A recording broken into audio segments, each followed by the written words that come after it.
Kesia-siaan kekayaan yang kedua adalah tidak ada warisan untuk anak-anaknya. Pengkhotbah 5 ayat 14 bilang gini, dan kekayaan itu binasa oleh kemalangan, sehingga tak ada suatu pun padanya untuk anaknya. Sebagaimana ia keluar dari kandungan ibunya, demikian juga ia akan pergi telanjang seperti ketika ia datang, dan tak diperolehnya dari jeripayanya suatu pun yang dapat dibawa dalam tangannya. Ngenes. Amsal 13 ayat 22 bilang orang baik meninggalkan warisan bagi anak cucunya. Tetapi merupakan sebuah kesia-siaan ketika kekayaan yang dibangun bertahun-tahun amblas ludes dalam sekejap mata, sehingga tidak ada satupun untuk anaknya. Gak bisa warisin apa-apa buat anak. Hasil kerja keras, berpeluh, penderitaan yang dilewati puluhan tahun, habis sekejap mata. Kalau Anda yang gak pernah ngalami, Anda akan bilang, masa ada Bu Heni kekayaan yang begitu banyak habis dalam sekejap mata? Saya pernah lihat orang-orang yang kalah di meja judi itu habis-habisan. Mobil, rumah, aset, toko, perusahaan, pesawat, semua habis. Kekayaan itu bisa habis. Bahagialah Anda yang hidup sederhana, tapi paling enggak bisa ngasih sedikit buat anak Anda. Berarti Anda lebih kaya dari mereka. Kesia-siaan kekayaan yang ketiga, orang lain yang menikmatinya. Pengkhotbah 6 ayat yang pertama. Ada suatu kemalangan yang telah kulihat di bawah matahari yang sangat menekan manusia. Orang yang dikaruniai Allah kekayaan, harta benda, dan kemuliaan, sehingga ia tak kekurangan suatu pun yang diingininya, tetapi orang itu tidak dikaruniai kuasa oleh Allah untuk menikmatinya, melainkan orang lain yang menikmatinya. Inilah kesia-siaan dan penderitaan yang pahit. Ketika kita kerja keras, kita bisa mengumpulkan harta kekayaan, bahkan kemuliaan. Tapi kalau kita sendiri tidak dikasih kuasa oleh Tuhan untuk menikmatinya, kita adalah orang yang miskin sebenarnya. Karena yang bisa nikmatin malah orang-orang lain. Pengkhotbah 5 ayat 11 bilang gini, dengan bertambahnya harta, bertambah pula orang-orang yang menghabiskannya. Dan apakah keuntungan pemiliknya selain dari melihatnya?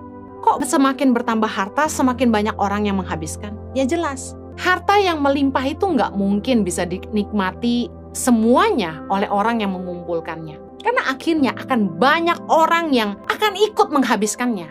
Banyak lebah-lebah yang ingin ikut menikmati madunya. Contoh, berdatanganlah orang-orang yang minta suap.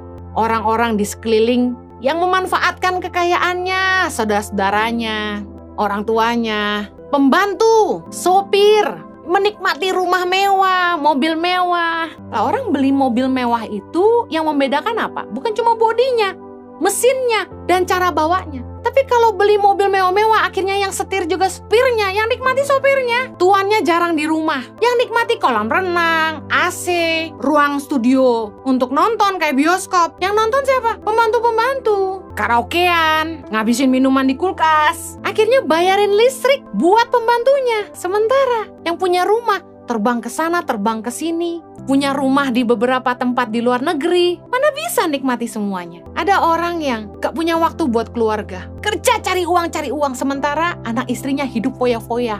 Dan tebak, yang menikmati teman-teman istri dan teman-teman anak-anaknya. Tapi firman Tuhan berkata, yang menyedihkan ini adalah ketika yang bekerja keras gak bisa nikmati, tapi orang lain yang menikmatinya.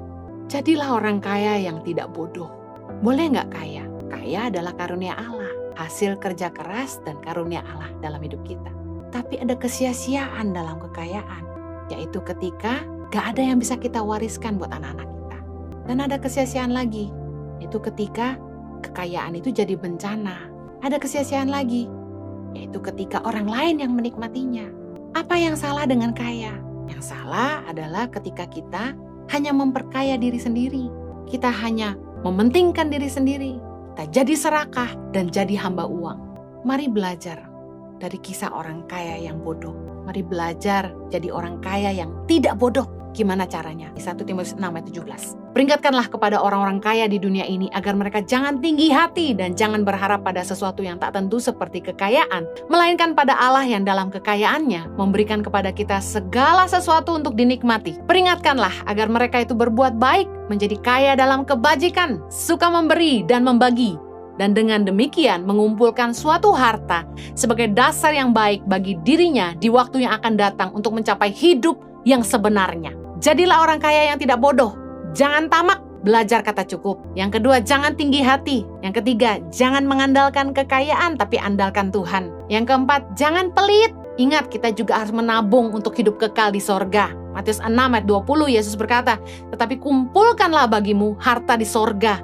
Di sorga ngengat dan karat tidak merusakkannya dan pencuri tidak membongkar serta mencurinya. Lukas 12 ayat 33, jualah segala milikmu dan berikanlah sedekah.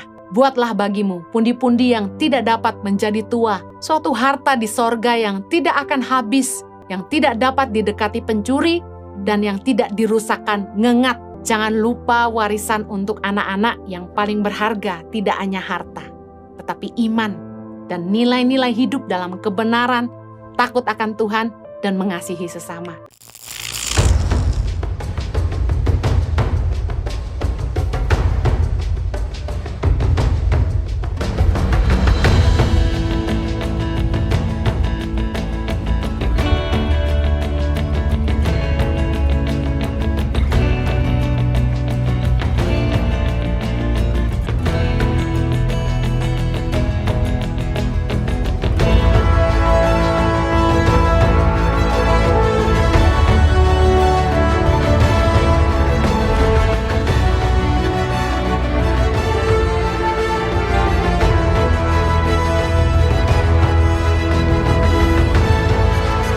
Cerita anak pedalaman dalam meraih mimpi dan mengejar cita-cita bersama Tangan Pengharapan.